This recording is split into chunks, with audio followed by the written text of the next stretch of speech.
کہ بنی اسرائیل نے جب ظلم شروع کیا، اللہ کی نافرمانیاں شروع کی، تو اللہ نے فرعون کو اس کے اوپر مسلط کر دیا، فرعون کو مسلط کر دیا اللہ نے۔ یہ اللہ کا قانون ہے تاکہ تم پلٹو، تمہیں احساس ہو، اللہ کی طرف رجوع کرو، عاجزی کرو، اپنے رب کو پر ایمان لے آؤ، اس کے کلام پر ایمان لے آؤ۔ اور پھر وہ فرعون ان کے لڑکیوں کو زندہ رکھتا تھا، ان سے خدمت لیتا تھا، ان کی بے عزتی کرتا تھا، اور ان کے جوانوں کو، ان کے بچوں کو ذبح کر کے قتل کر دیا کرتا تھا۔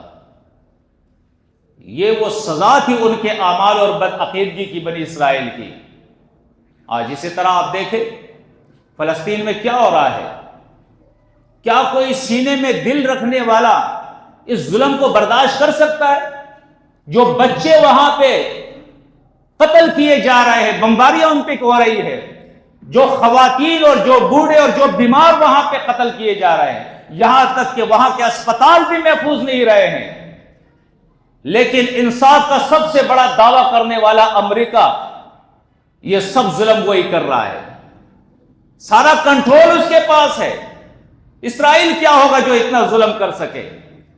لیکن آج کے پوری دنیا چاہے وہ مسلم ہو یا غیر مسلم ہو، سوائے لفاظی کے کچھ نہیں، عملی میدان کے اندر کچھ نہیں ہو رہا ہے۔ روزانہ آپ نیوز پڑھیں، اخبار دیکھیں، روزانہ آج 50 فلسطینی مار دیے، آج 100 فلسطینی مار دیے، آج 40 فلسطینی مار دیے۔ اتنا تو جانوروں کو مارا جائے اس پہ بھی ترس آ جائے گا، یہ تو انسان ہے، اور اس میں بچے، اس میں خواتین، اس میں بیمار۔ ظلم کی انتہا ہو گئی ہے۔ اور آج آپ دیکھیں فرعون کو اللہ نے اگرچہ بنی اسرائیل پہ مسلط کیا تھا، لیکن اس کا مقصد صرف یہ تھا کہ وہ سرکش، ویسے بھی وہ سرکش ہے، اس سرکش کی سرکشی سے ان کو تھوڑا کچھ سکھایا جائے تاکہ یہ پلٹے، ان کے سبق کے لیے، تعلیم کے لیے تھا۔ اور پھر اللہ نے موسیٰ علیہ السلام کو بھیجا۔ تو آپ دیکھیں موسیٰ علیہ السلام جب آئے ہیں تو دعوت توحید کے بعد انہوں نے دوسری بات جو کی ہے وہ اپنی رسالت کی ہے، اور تیسرا مطالبہ جو انہوں نے کیا ہے وہ یہ تھا کہ بنی اسرائیل کو میرے ساتھ بھیج دو، جن کو تو نے غلام بنایا ہوا ہے، اللہ کے بندے تھے، تو نے اپنے بندے بنائے ہیں۔ آج ضرورت ہمارے لیے بھی اس بات کی ہے، اگرچہ فلسطینی بدعقیدہ، اعمال کی خرابیاں ان کے اندر ہے، لیکن اسلام ہمیں یہ بتاتا ہے کہ مظلوم کو ظلم سے نکالو، غلاموں کو لوگوں کی غلامی سے نکالو۔ یہ اسلامی مشن ہے، لنخرج العباد من عبادت العباد۔ یہ ہماری ذمہ داری ہے کہ پاکستان ہو یا دنیا کی جو بھی زمین ہو، ہم انسان کی بات کریں، ہم تعصب نہ پھیلائیں۔ ظلم یہودی پہ ہوتا ہے وہ بھی غلط ہے، ظلم عیسائی پہ ہوتا ہے وہ بھی غلط ہے، ظلم مسلمان پہ ہوتا ہے وہ بھی غلط ہے، ظلم ہندو پہ ہوتا ہے وہ بھی غلط ہے، ظلم جانور پہ ہوتا ہے وہ بھی غلط ہے۔ تعصب اسلام نہیں سکھاتا ہے۔ ہمارا کام ہے ظالم کے خلاف لڑنا، ہمارا کام ہے مظلوم کا ساتھ دینا۔ اور آج پوری دنیا کے اندر یہ بے شرم قوم جو بار بار یہ کہتی ہے مسلمانوں پہ ظلم ہو رہا ہے، ارے مسلمانوں پہ نہیں، پہلے یہ کہو انسانوں پہ ظلم ہو رہا ہے۔ یہ بتاؤ یہ دنیا کے اندر اسلامی کنٹریز کے علاوہ جو ظلم ہو رہا ہے وہ جیسے یوکرین کے اندر ہو رہا ہے، روس مار رہا ہے، کیا آپ کہو گے کہ وہ صحیح ہو رہا ہے؟ کیوں صحیح ہو رہا ہے؟ وہ بھی غلط ہو رہا ہے۔ آپ اس کے اندر بھی آواز اٹھاؤ گے کہ ظلم نہیں ہونا چاہیے، چاہے وہ روس کرے، چاہے برطانیہ کہے، چاہے امریکہ کرے، چاہے ہندوستان کرے، چاہے پاکستان کرے، چاہے میں کروں، چاہے آپ کرے، ظلم ہے، وہ نہیں ہونا چاہیے، اس کو بند ہونا چاہیے، انصاف کی بات ہونی چاہیے۔ اب آپ دیکھیں امریکہ میں آگ لگ گئی ہے، ایک زبردست آگ لگ گئی، بڑی تباہی اس نے کر دی ہے۔ اب ہماری امت دو حصوں میں تقسیم ہو گئی، کوئی مٹھائیاں تقسیم کر رہے ہیں، خوش ہو رہے ہیں، کوئی افسوس کا اظہار کر رہے ہیں۔ اس کو کہتے ہیں افراد اور تفریق۔ افراد اور تفریق، جو ظالم ہے اس کو بدلہ مل رہا ہے کہ دیکھو انسان اگر تمہیں نہیں روک سکتے تو اللہ روکنے پہ قادر ہے۔